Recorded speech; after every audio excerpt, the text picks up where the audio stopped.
Estamos a la mitad de nuestro curso de plantación de iglesias, así que hagamos una pausa aquí por un momento para revisar dónde hemos estado. Primero vimos una razón para plantar iglesias. ¿Por qué deberíamos estar plantando iglesias? Y luego echamos un vistazo a la eclesiología. Si tenemos que plantar iglesias, sería mejor que consideráramos lo que dice la Biblia cuando habla de la iglesia de Jesucristo. Y luego miramos algunos ejemplos, tanto el libro de los Hechos como de las metodologías de plantación de iglesias del apóstol Pablo. Finalmente miramos la visión y los valores. Si vamos a plantar una iglesia, tengamos en cuenta lo que Dios tiene para nosotros en el futuro. Visualicemos eso.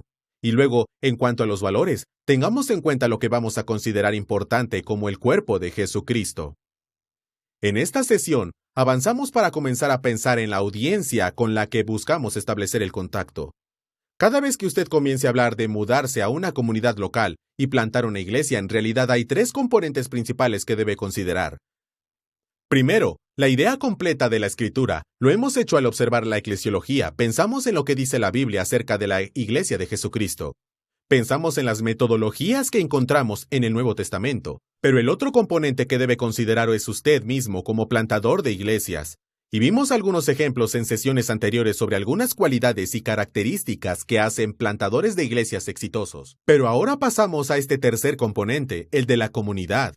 Y comenzamos a pensar, cuando buscamos plantar una iglesia en una región local, ¿cómo es esa comunidad? ¿Cuáles son sus valores? ¿Qué tipo de personas viven allí? ¿Cómo luce la comunidad?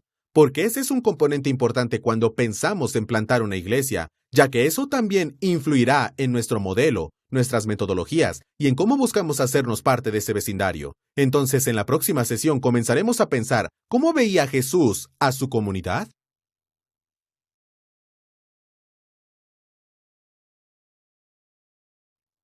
Cuando Jesús entraba a una comunidad para ministrar, queremos notar en el Evangelio de Mateo cómo veía esa comunidad, cómo veía a las personas a su alrededor. En Mateo 9, Mateo registra estas palabras. Jesús recorría todas las ciudades y las aldeas y enseñaba en las sinagogas de ellos, predicaba el Evangelio del reino y sanaba toda enfermedad y toda dolencia del pueblo. Al ver las multitudes, Jesús tuvo compasión de ellas porque estaban desamparadas y dispersas como ovejas que no tienen pastor. Aquí comenzamos a tener una idea de cómo Jesús veía a las personas que lo rodeaban. Vio a las multitudes y eso lo conmovió. Volvamos a 1284 a Salvino de Armate. Se le ocurrieron los primeros anteojos portátiles y me alegra mucho de que lo haya hecho. Odiaría tener que estar aquí y sostener mis anteojos todo el tiempo. Luego, unos 500 años después de él, a Benjamin Franklin se le ocurrieron lentes bifocales y cuanto más viejo me he vuelto, más agradecido estoy por ellos. Hace aproximadamente 100 años, Adolf Fick fue el primer médico exitoso en poder colocar lentes de contacto en una persona. Ahora bien, la razón por la cual las personas usan anteojos o lentes de contacto es para que puedan ver con mayor claridad. A menudo he pensado, si pudiera darles a las personas mis lentes y ellos pudieran ver mi punto de vista, ¿no sería bueno si usted pudiera entregárselos a su cónyuge o tal vez a un colega con el que esté discutiendo o debatiendo? Y se pusieran estos lentes y vieran este problema desde su punto de vista y de repente dijeran, sí, Tim, tienes razón. Bueno, no tenemos ese tipo de lentes, pero me pregunto, ¿y si tuviéramos el tipo de lentes de Jesús? Porque es realmente lo que vemos aquí en Mateo 9. Y como plantador de iglesias, creo que es vital que nos pongamos los lentes de Jesús, que veamos a las personas desde su punto de vista. Porque a menudo es fácil ver a las personas como una carga, como grandes problemas, como alguien que se puso en nuestro camino. A veces cuando estoy en la carretera viajando desde mi casa al trabajo, hay multitudes de personas allí, no miro esas multitudes y pienso, me alegro que estén allí. Pero Jesús vio a las multitudes, y recuerde, estas no eran multitudes que estaban allí solo para animarlo y decirle, sí, Jesús, estaban allí porque querían algo de él. Estaban enfermos, estaban dolidos, estaban poseídos, tenían necesidades, y hacían fila para ver a Jesús porque querían algo de él. Pero Jesús, en lugar de verlos como una molestia, en lugar de verlos como personas que estaban robando su tiempo, los vio. Las Escrituras nos dicen que tuvo compasión de ellos. Compare eso con otra historia que se cuenta en los Evangelios, donde los líderes religiosos ven a alguien que ha sido golpeado y lo han dejado al lado del camino. Ven a este hombre y pasan de largo. Jesús vio, y en lugar de oír o esconderse, escabullirse, Jesús vio y lo llevó a la acción. ¿Qué tipo de acción? Bueno, lo movió a orar, animó a sus discípulos a orar por más obreros, lo animó a hacer algo para ayudar a estas personas porque estaban desamparadas y dispersas como ovejas sin pastor. También le movió a activar a sus discípulos. Vemos en Mateo 10 que los envía a salir y hacer lo mismo que él ha estado haciendo para dar a conocer el reino del Evangelio. Jesús fue movido por la compasión. Creo que aquí comenzamos a tener una idea de cómo nosotros, como plantadores de iglesias, nos dirigimos a una comunidad. No los vemos como objetos que puedan llenar las bancas de nuestra iglesia. Los vemos como ovejas sin pastor, desamparadas y dispersas. Y nuestro trabajo como plantadores de iglesias es presentarles al gran pastor.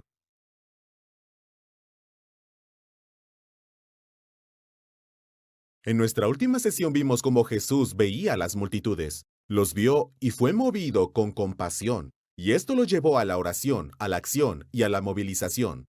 En esta sección quiero que pasemos al libro de los Hechos y veamos cómo interactúa Pablo con el público con el que entra en contacto. En Hechos 16 y 17, Lucas registra para nosotros una serie de interacciones que el apóstol Pablo tuvo con la gente cuando les llevó el Evangelio. Hechos 16 habla sobre el encuentro con Lidia, una mujer esclava, y un carcelero. 3 personas con las que Pablo y su equipo se encuentran. Esto es lo que me gustaría que hiciera antes de ver este pasaje con mayor profundidad. Me gustaría que leyera Hechos 16 y reflexionara sobre estas 4 áreas. En primer lugar, mire a Lidia, la mujer esclava y el carcelero, y piense en estas 4 cosas. ¿Cuál era su raza? ¿De dónde eran estas personas? En segundo lugar, ¿cuál era su situación económica? ¿Dónde estaban en la escala socioeconómica de esa sociedad? En tercer lugar, escriba una breve descripción de su condición espiritual. ¿Dónde estaban en cuanto a su caminar y su relación con Dios? Y en cuarto lugar, quiero que interactúe con el enfoque de ministerio que adopta Pablo y su equipo. ¿Cómo interactuaron con estas personas? ¿Cómo interactuaron con Lidia, la mujer esclava y el carcelero? Y en nuestra próxima sesión pasaremos un tiempo reflexionando sobre estas 4 preguntas.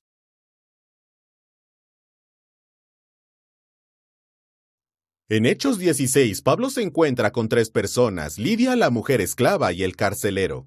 Y quiero que reflexionemos sobre cómo interactúa con ellos a nivel espiritual. Estas 3 personas estaban en la comunidad donde él buscaba plantar una iglesia. ¿Cómo interactúa Pablo con ellos? Bueno, tomemos uno a la vez. Lidia era de Tiatira. Eso estaba en Asia, la Turquía moderna. Económicamente ella era una empresaria. Probablemente le estaba yendo bastante bien. Espiritualmente, la Escritura la describe como una temerosa de Dios. En otras palabras, ella tenía un interés en Dios. Se estaba reuniendo con los judíos y quería saber más acerca de Dios. Entonces, ¿cuál era el enfoque del ministerio de Pablo con ella? Bueno, él usa palabras, él le proclama el Evangelio, él le cuenta sobre Jesucristo. Ella estaba cerca, solo necesitaba saber más información, y cuando él le revela esa información, ella cree y se bautiza. ¿Qué hay de la esclava? Bueno, realmente no sabemos de dónde era. Tal vez era griega, tal vez era una esclava que había sido traída de otro lugar, pero económicamente sabemos que era una esclava. Era pobre. Espiritualmente, no era mucho mejor, ¿verdad? Estaba poseída. Tenía un demonio de adivinación y estaba usando esos dones, esa posesión, para ganar dinero para sus amos. Entonces, ¿cuál era el enfoque del ministerio de Pablo con ella? Bueno, la liberó de esos demonios. Pablo actúa a su favor. Él tiene algo que puede hacer por ella, y lo hace. Es realmente un enfoque de hechos. Él hace algo para ayudarla con su vida. Y luego estaba el carcelero de Filipos. Probablemente era romano, económicamente probablemente lo consideraría como un hombre de clase trabajadora, una persona que va a trabajar todos los días. Espiritualmente, no nos damos la sensación de que tenga mucho interés en las cosas espirituales, es indiferente. Pero mire el enfoque del ministerio de Pablo. Fue un enfoque de ejemplo. Recuerde, cuando fueron encarcelados, Pablo y su equipo estaban cantando y alabando a Dios, a pesar de que estaban encarcelados. Sin duda, el carcelero vio eso y se preguntó, ¿qué están haciendo estos tipos? ¿Por qué están alabando a Dios en medio de esta cárcel? Pero luego, cuando ocurre el terremoto y los prisioneros son liberados, se da cuenta de Pablo y su equipo. Estos son tipos que saben algo que yo no. En su época de crisis, recordaba a Pablo. Pablo y su equipo habían dado ese ejemplo. Pablo estuvo allí en su momento de necesidad. Habrá personas en el ministerio a quienes les proclame el Evangelio y tal vez no tengan ningún interés en absoluto, Pero luego ocurre una crisis en su hogar, en su familia, en su vida personal, y recordarán su ejemplo, y se moverán para acercarse a usted y preguntarle como lo hizo el carcelero de Filipos, ¿qué tengo que hacer para ser salvo? Entonces, en Hechos 16, vemos cómo Pablo se encontró con 3 personas diferentes, espiritualmente muy diferentes, diferentes clases socioeconómicas, diferentes razas, y su enfoque de ministerio estaba especialmente dirigido a ellos. ¿Qué necesitaban? Lidia solo necesitaba más información. La esclava necesitaba ser liberada y Pablo la ayudó. El carcelero realmente no sentía que necesitara nada hasta su momento de crisis y recordaría el modelo de Pablo. Así que creo que es importante que pensemos en nuestro enfoque hacia la audiencia donde buscamos plantar una iglesia. Habrá enfoques muy diferentes dependiendo de quién sea la persona y dónde se encuentre en sus necesidades espirituales.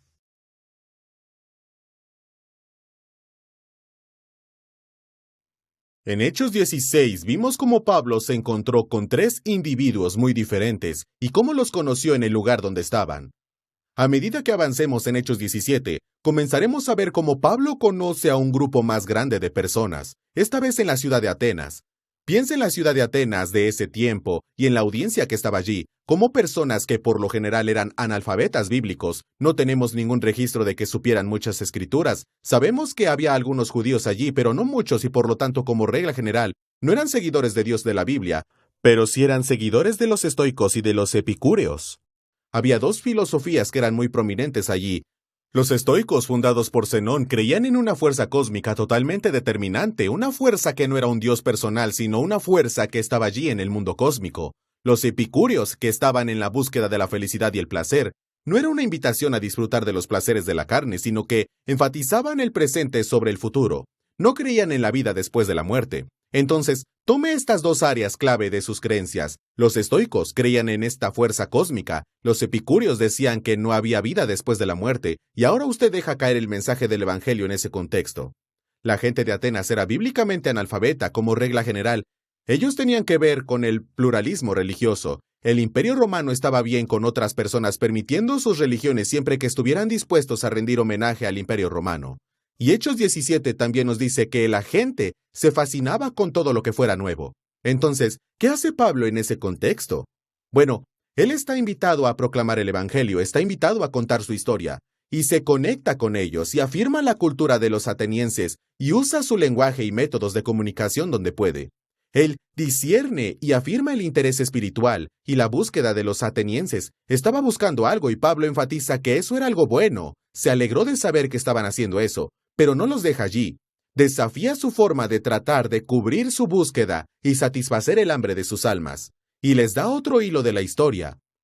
Pablo les da algunas evidencias sorprendentes, la resurrección de Cristo, y apoya su mensaje y sus puntos para, de una manera inesperada, satisfacer su necesidad espiritual. Él quiere que se den cuenta de que, aunque tienen estos dioses, diosas y filosofías, hay otro camino, el camino de Jesucristo. Y usa sus poetas, usa su lenguaje, y comprende sus filosofías y sus antecedentes religiosos. Y es en ese contexto que él lleva el Evangelio de Jesucristo y se lo explica. Creo que es un desafío para nosotros, conforme comenzamos a movernos hacia una audiencia. ¿Cuáles son sus creencias? ¿Cómo debemos llevarles el Evangelio? ¿Existe otros medios de literatura o sus costumbres que podamos usar para explicarles mejor el Evangelio de Jesucristo y que tenga sentido para ellos?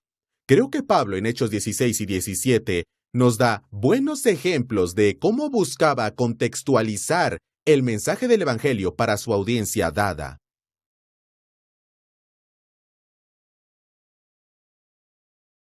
De Mateo 9 y luego de Hechos 16 y 17, hemos visto los ejemplos de Jesús y Pablo, cómo vieron a las personas a su alrededor y cómo trataron de involucrarse con su audiencia.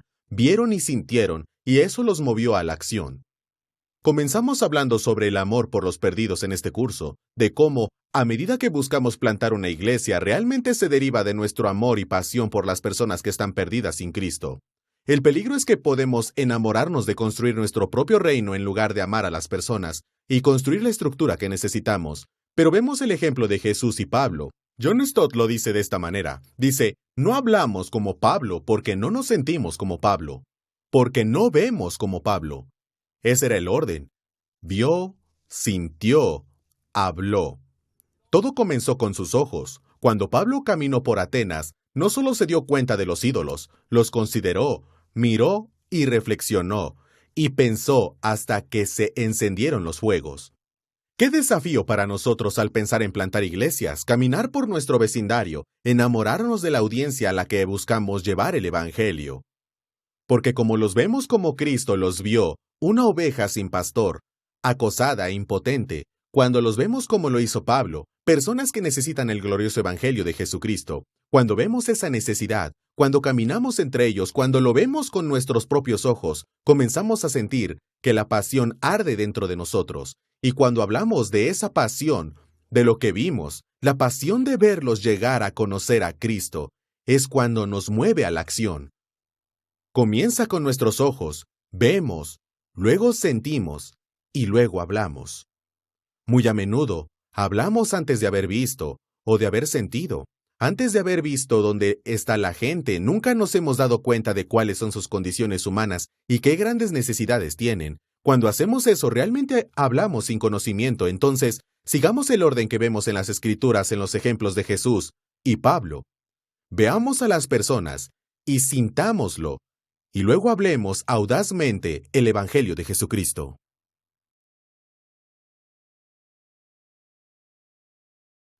En nuestra sesión anterior estudiamos cómo Pablo y Jesús vieron, sintieron y se movieron a la acción.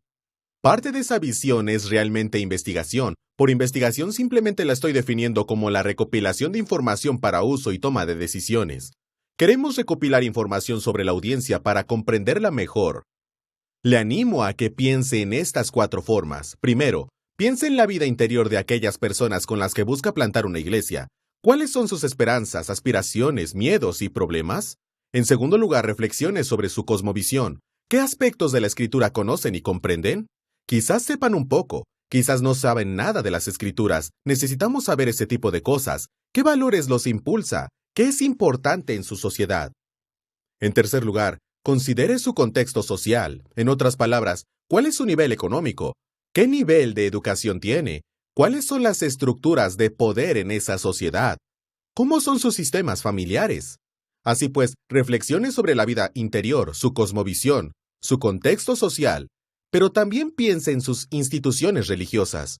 ¿Qué impacto tiene la religión en las personas? ¿Son tan seculares que realmente no tienen antecedentes religiosos? ¿Están sumergidos en otra religión donde buscan profundamente? ¿Qué piensan ellos sobre el cristianismo? ¿Tienen alguna opinión? ¿O es una fe odiada en su región? Realmente necesitamos considerar algunas de estas 4 áreas. Nos ayudarán a comenzar a pensar en la misma línea de lo que son estas personas. ¿Quién es esta audiencia a la que buscamos llegar? Aquí hay algunas otras cosas que quizás quiera considerar. Piensa en la población y las tendencias de la población. ¿Está creciendo esa ciudad? ¿Se está reduciendo? ¿Hay partes de esa ciudad que están creciendo y que necesitamos considerar en cuanto a plantar una iglesia? ¿Cuál es el origen étnico de esa región? ¿O hay patrones de emigración o personas que entran y salen? ¿La gente viene de otros países? ¿Qué idiomas están involucrados? ¿Y cuáles son los rangos de edad de la comunidad? Los niveles de educación también son importantes porque eso nos ayuda a entender en qué nivel podemos enseñar. ¿Son personas alfabetizadas? ¿Necesitamos pensar en la línea de contar historias y usar técnicas de comunicación oral? ¿Qué pasa con los factores económicos? ¿Cuál es su ingreso y vivienda? ¿Qué tipo de costo tienen? Luego las proyecciones del uso del suelo. Si está pensando en construir un edificio para una planta de iglesia, piensa en la línea de ¿cómo planea la ciudad usar esa tierra o las regiones a su alrededor? Entonces le animo a que considere algunas otras iglesias que se encuentran en ese vecindario. ¿Hay otras iglesias ahí? ¿Qué están haciendo? ¿A quién están alcanzando? ¿Los ha contactado? Creo que hay una serie de áreas que debemos tener en cuenta, la investigación que debemos hacer antes de pasar a una audiencia, lo cual nos ayudará a ver a las personas tal como son.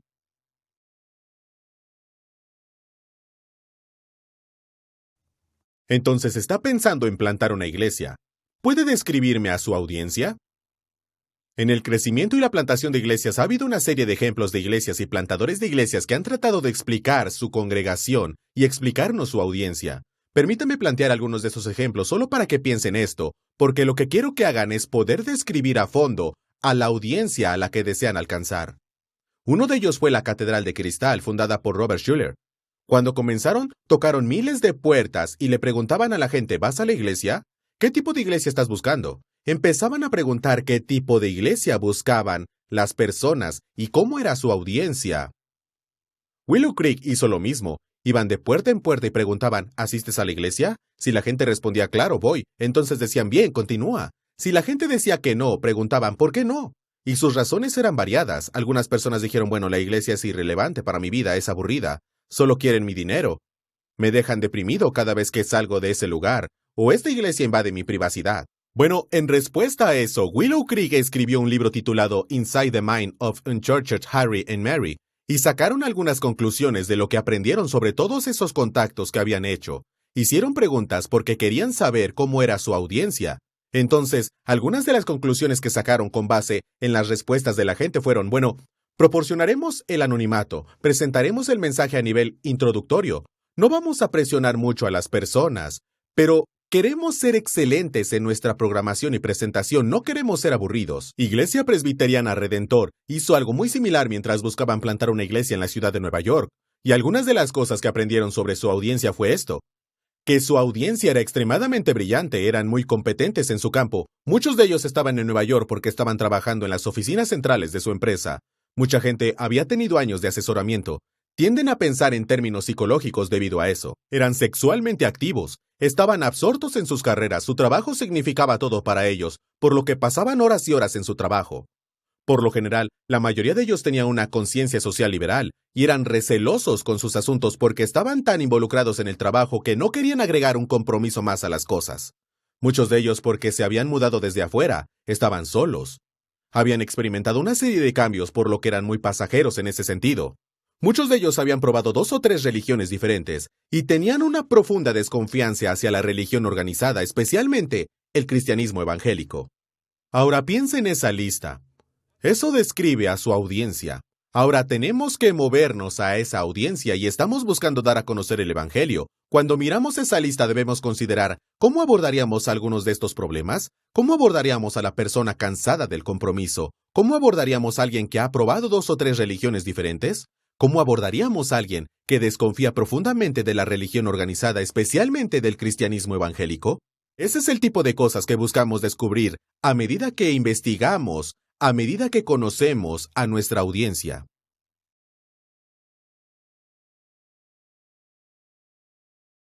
Estamos tratando de describir a nuestra audiencia. Estamos buscando investigar el lugar donde queremos plantar una iglesia.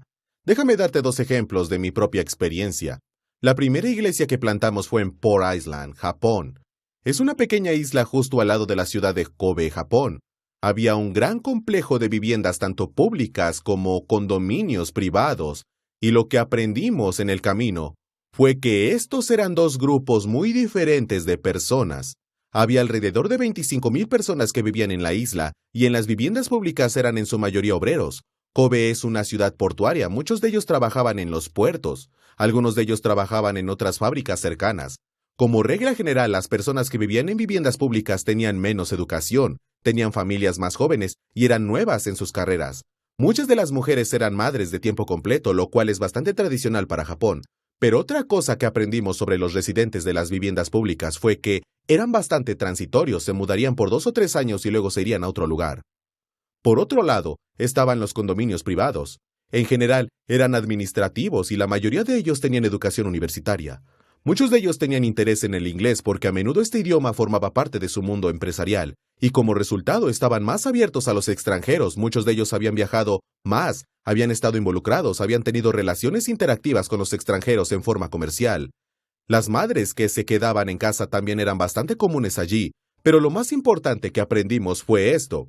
Eventualmente tuvimos más personas que vinieron a Cristo desde los condominios privados que desde las viviendas públicas. Y mientras pensaba en eso, alrededor de 3 años en la plantación de la iglesia, comencé a darme cuenta de que estos factores eran tan importantes, porque a menudo las personas de los condominios privados estaban interesadas en el inglés, vendrían a nuestras clases de inglés y por lo tanto podríamos construir una relación con ellos y compartir el Evangelio de Jesucristo con ellos. Muchos de ellos, debido a que habían tenido interacción con extranjeros antes, se sentían mucho más cómodos con Donna, y yo, porque éramos extranjeros en ese lugar, se sentían más cómodos interactuando con nosotros. Entonces fue realmente interesante ver las diferencias tanto en los condominios privados como en las viviendas públicas. Las diferentes personas que vivían allí desearía haber hecho un mejor trabajo al pensar en formas de interactuar mejor con la gente que vivía en los condominios públicos. Otro ejemplo, Plan 3000 en Santa Cruz, Bolivia. El Plan 3000 era un vecindario construido especialmente para las personas que vivían en las zonas rurales de Bolivia.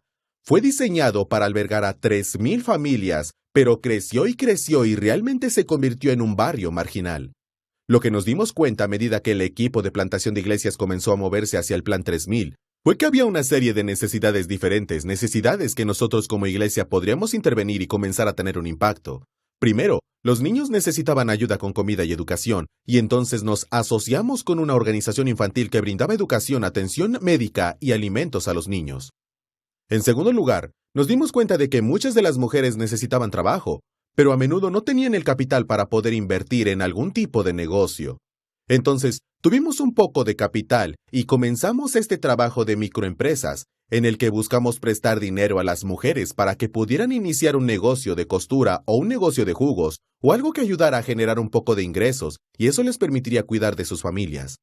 También nos dimos cuenta de que muchos de los jóvenes a menudo se encontraban en problemas. El uso de drogas en la adolescencia, el alcohol y los embarazos fueron prominentes, por lo que buscamos encontrar maneras de involucrar a los jóvenes para sacarlos de los problemas. Y entonces tuvimos programas de fútbol que llevarían a los niños a los campos de la iglesia. Ahí podríamos jugar fútbol, pasar tiempo con ellos y comenzar a conectarnos con ellos de esa manera. La cuarta cosa que nos dimos cuenta fue que, a menudo, estos hombres y mujeres, porque eran marginados, en muchos casos eran vistos como intrusos en la ciudad de Santa Cruz. A veces necesitaban defensa para los servicios de la ciudad, protección y para la educación. Nosotros como iglesia muchas veces tuvimos la oportunidad de poder servirles de esa manera. Cuando pensamos en la audiencia en el Plan 3000, comenzamos a darnos cuenta, tienen estas necesidades. ¿Podemos nosotros como iglesia hacer algo al respecto? Así que buscamos hacer lo que pudiéramos para ayudarlos de esta manera. Entonces, mientras piense en su audiencia, reflexione, ¿dónde están socioeconómicamente? ¿Eso hace una diferencia en cómo podrá alcanzarlos? ¿Cuáles son las necesidades que tiene? ¿Existen programas específicos que usted como iglesia puede incorporar para poder alcanzar a su audiencia para Jesucristo? Entonces, al pensar en plantar una iglesia, debemos considerar seriamente quién es nuestra audiencia, qué necesitan y cómo podemos nosotros como iglesia servirles de esa manera.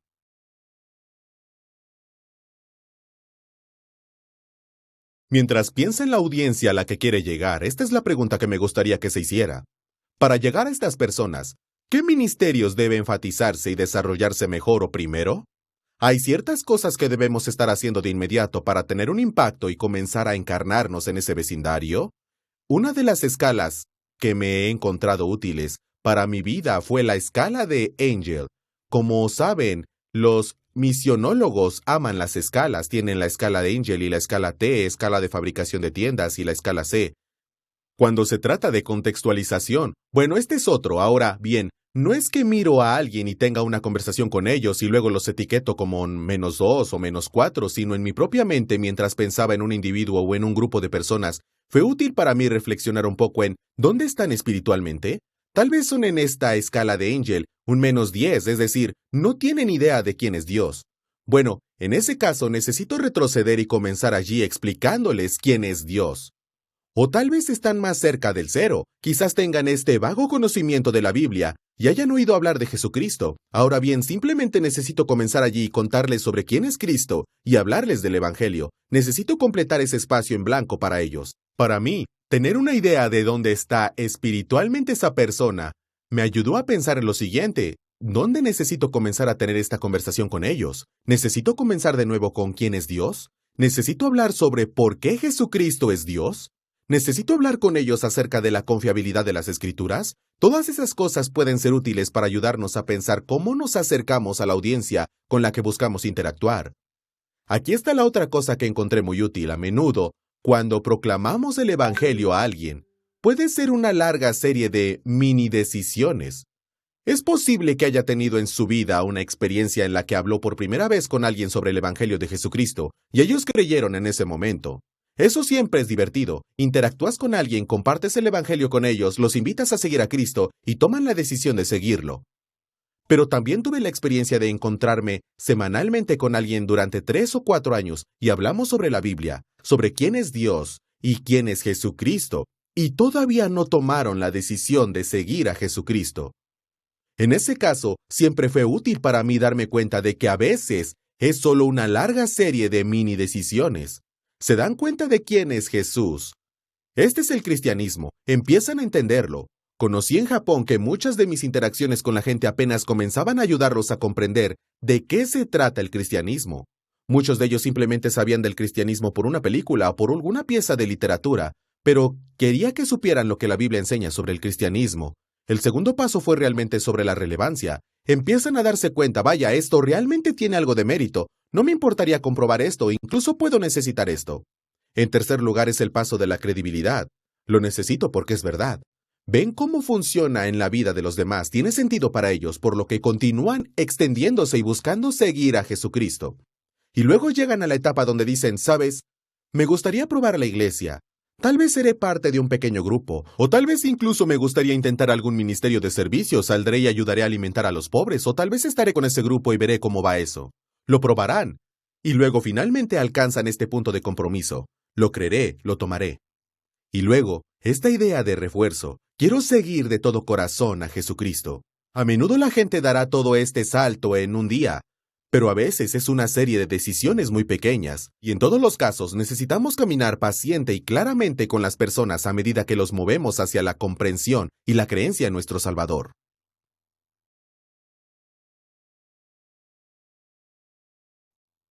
Así que concluyamos esta sección sobre cómo llegar a nuestra audiencia. Quiero hacerle dos preguntas. Para llegar a estas personas, ¿qué ministerios deben enfatizarse y desarrollarse mejor o en primer lugar? La segunda pregunta es la siguiente. Para llegar a estas personas, ¿qué estilos adoptarán? Estilos de formato de adoración, el orden de servicio, ¿usarás un enfoque más litúrgico? ¿Cuál es el nivel de ruido que es cómodo para estas personas? ¿Cuál es la participación esperada de la audiencia?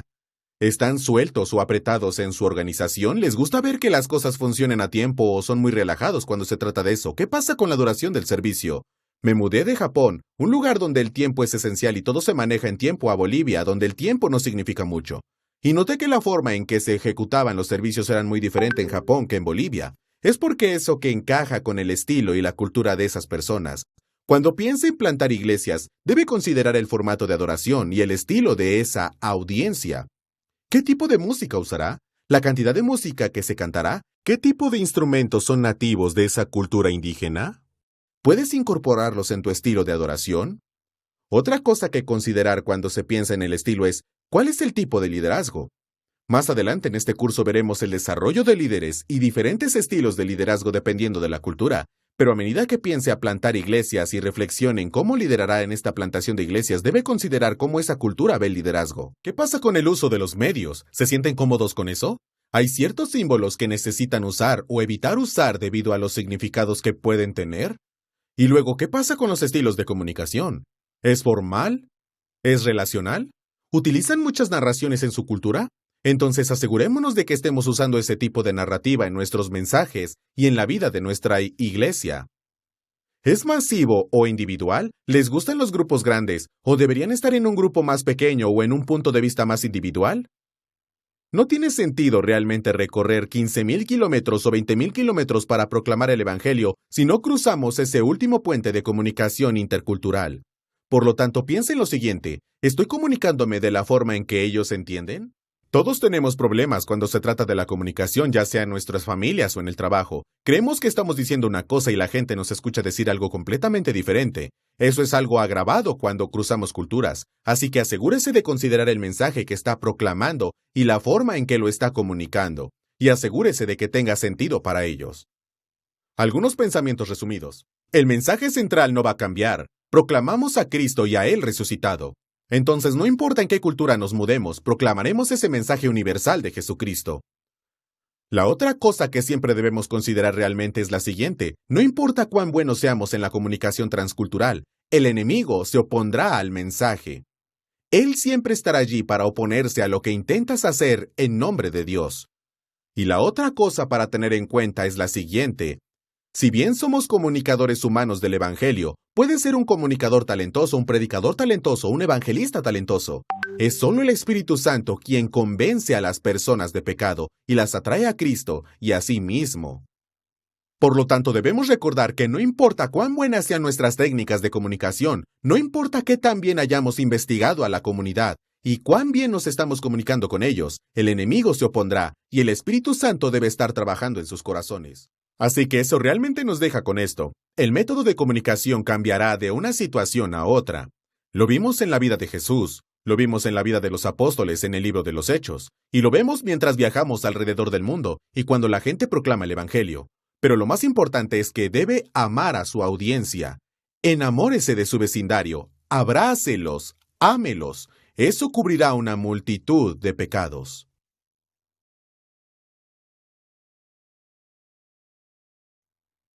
Ha hecho su investigación, sabe quién es su audiencia. Ahora bien, ¿cómo va a transmitir la palabra? Pensemos cómo nos acercamos a nuestra audiencia. Pero quiero retroceder y ver algunos ejemplos históricos sobre cómo nosotros, la Iglesia Evangélica, hemos tratado de llegar a nuestra audiencia. Déjeme darlo en ilustración. En 1742 se interpretó por primera vez Mesías de Handel, y hubo muchos cristianos que lo criticaron. Los puritanos fueron especialmente críticos con el desempeño de Mesías de Handel, porque usaron músicos profesionales y cobraron por escucharlo. John Newton estaba especialmente enojado, dijo que la gente no debería tener que escuchar la música, debería leer las Sagradas Escrituras ellos mismos. Estaban enojados porque Handel estaba tratando de usar esta forma de música para dar a conocer el Evangelio, para dar a conocer el Mesías. John Wesley dijo una vez, «Debo ser más vil para alcanzar a los perdidos». A menudo se criticaba a Wesley por sus metodologías, por ir y pararse fuera de los bares o fuera de las minas y proclamar el Evangelio de Jesucristo. Muchos pensaron que eso solo debería hacerse en los edificios de la iglesia. Entonces, hemos visto personas en el camino que intentaron llevar el Evangelio a las masas y a menudo fueron criticadas por sus metodologías. Lo mismo es cierto hoy, pero aquí hay otro ejemplo de la historia de la iglesia. ¿Recuerda a Charles Finney? Fue a las ciudades y realizó campañas evangelísticas masivas, y fue uno de los primeros en usar lo que llamaron la reunión de unión, donde convocó a diferentes denominaciones. También anunciaría, para mucho esto era novedoso, que entregarían volantes o que publicarían carteles sobre una reunión evangelística. Mucha gente pensó que estaba tomando algo sagrado y arrojándolo ante los cerdos. También usó músicos profesionales en sus campañas. Quería el mejor ambiente posible, la mejor música posible, por lo que utilizó músicos profesionales. Luego también usaría invitaciones de alto valor, a menudo se llama la banca ansiosa, donde invitaría a las personas a venir a Cristo. Ahora Finney ha sido criticado por muchas de sus prácticas y parte de su teología, pero parece interesante que incluso hoy usaríamos muchas de sus mismas técnicas, que promocionaríamos de varias maneras. Utilizaríamos los mejores artistas y músicos y diseñadores gráficos posibles para promover las reuniones que estamos teniendo e invitaríamos a las personas de una forma u otra a recibir a Cristo. Así que históricamente, hemos visto algunas personas que hicieron cosas que estaban fuera de la caja para su generación, con las que la gente se sentía incómoda, y sin embargo, lo que buscaban era dar a conocer el Evangelio a la mayor cantidad de personas posible. En la próxima sesión, reflexionaremos más sobre las formas de cómo podemos usar algunas de estas técnicas y algunas de estas metodologías y qué debemos hacer para evaluarlas antes de usarlas.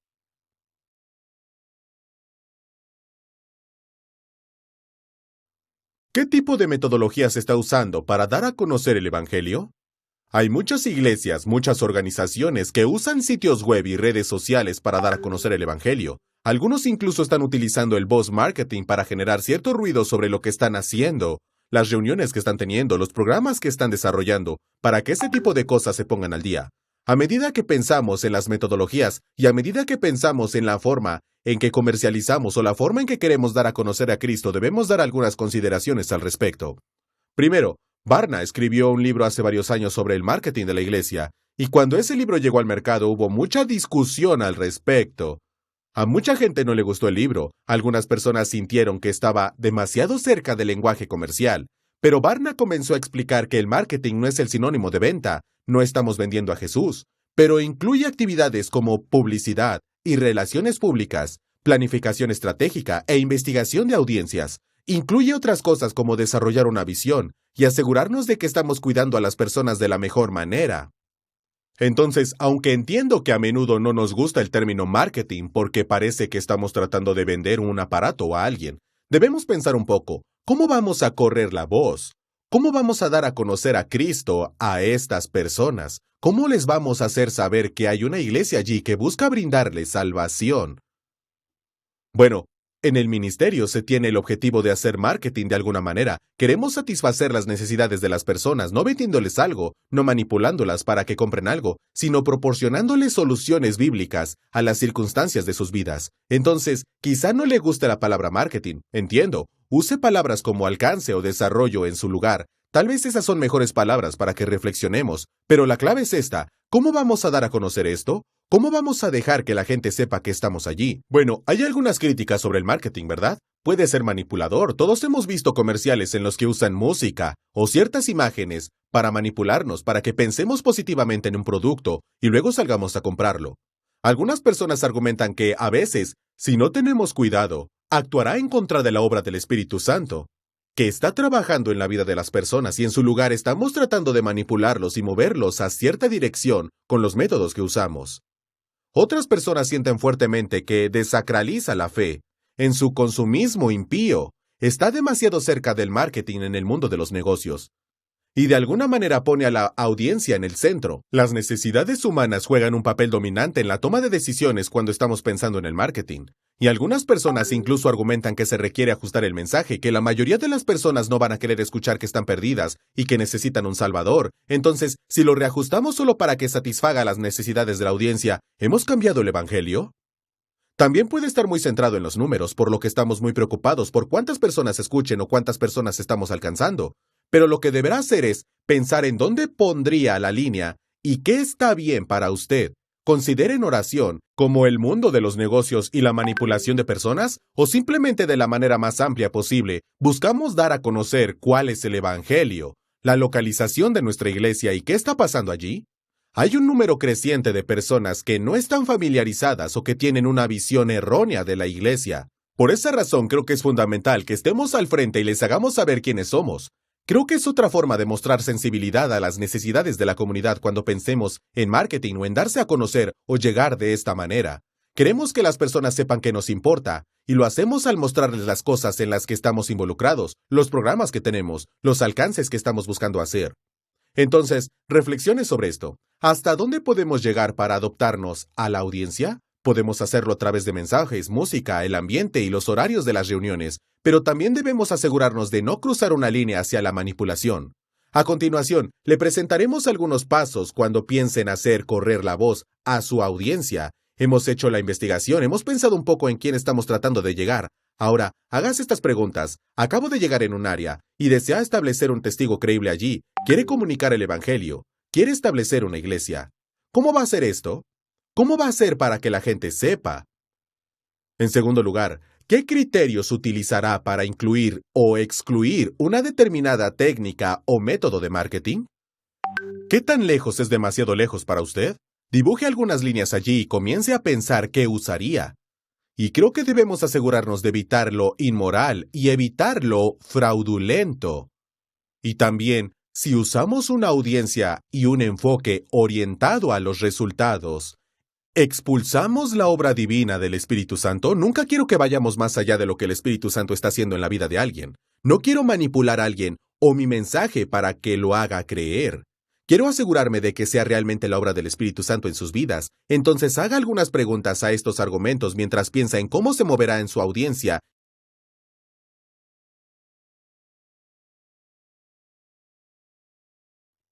En nuestras sesiones anteriores pensamos un poco en nuestra audiencia, con quién tratamos de comunicarnos, cómo vamos a darles a conocer el Evangelio. Ahora quiero que pasemos a los modelos de plantación de iglesias, porque nuestra audiencia tendrá mucho que ver con los modelos que elijamos. Haskung escribió lo siguiente, él dijo, una iglesia que levanta su tienda de campaña sin buscar constantemente nuevos horizontes, que no ataca continuamente el campamento, no está cumpliendo con su llamado. Debemos restarle importancia a nuestro anhelo de certeza, aceptar lo que es arriesgado y vivir por la improvisión y el experimento. Creo que tiene algunos buenos puntos para nosotros como plantadores de iglesias que hay que tener en cuenta. Lo más fácil que podemos hacer es ir y plantar el mismo modelo con el que hemos crecido, el mismo modelo al que estamos acostumbrados y nos sentimos cómodos. Eso sería lo más fácil para nosotros. Pero a medida que pensamos en la audiencia, debemos considerar qué es lo mejor para ellos y qué modelo funcionará mejor en su contexto. Robinson y Stuart escribieron lo siguiente: por lo tanto, el desafío para los plantadores de iglesias es dar a luz nuevas formas de iglesia en lugar de replicar las mismas estructuras que ya han fallado en otros lugares. La plantación de iglesias creativas que descubre nuevas formas de ser el cuerpo de Cristo en un mundo cambiante ayudará a mantener las fibras de nuestra denominación flexibles y más capaces de responder con sensibilidad y vigor a los desafíos aún previstos del mundo del mañana. La fresca visión teológica que generan nuevas iglesias contrarresta la tendencia a la osificación eclesiológica que convierte las estructuras en restricciones. Simplemente está diciendo que debemos estar abiertos a nuevas formas. En una iglesia establecida es difícil cambiar. Es difícil cambiar una iglesia que ha sido administrada de la misma manera durante 20, 30 o 60 años. Pero con las nuevas iglesias tenemos la capacidad de poder comenzar de una nueva forma, adoptar un nuevo modelo, y a medida que pensamos en plantar iglesias y en el contexto en el que buscamos plantarla, debemos asegurarnos de que estamos abiertos a pensar en nuevos modelos y posibles nuevas formas de hacer una iglesia. En general, he notado, al menos aquí en los Estados Unidos, que cuando la mayoría de la gente piensa en plantar una iglesia, su idea es que quieren plantar una iglesia que luego se haga más y más grande. Realmente es el modelo de mega iglesia, y las megas iglesias son impresionantes, pero en un porcentaje razonable son increíblemente raras. Bueno, realmente es hacer un juicio si creemos que los números son la tasa de éxito, y si tenemos números grandes, lo hemos logrado. En cierto modo se basa en un modelo de negocio, que lo obtenemos y lo crecemos y a veces lo franquiciaremos. Pero lo que quiero preguntar es, ¿deberíamos plantar algo diferente? No hay nada de malo con el modelo de mega iglesia, ya que funciona muy bien en algunos contextos, pero hay ambientes y audiencias donde ese modelo nunca funcionará. Entonces debemos ser conscientes de que hay una variedad de otros modelos posibles, que son tan bíblicos y útiles en ese sentido a medida que pensamos en plantar una iglesia en un contexto específico. Entonces, en lugar de solo pensar, espero que esta iglesia sea plantada y se haga más y más grande, pensemos, ¿es este el modelo que mejor se adapta a donde estamos buscando plantar la iglesia? Pero también pensemos, ¿es este el modelo que me queda como plantador de iglesias o como equipo de plantación de iglesias?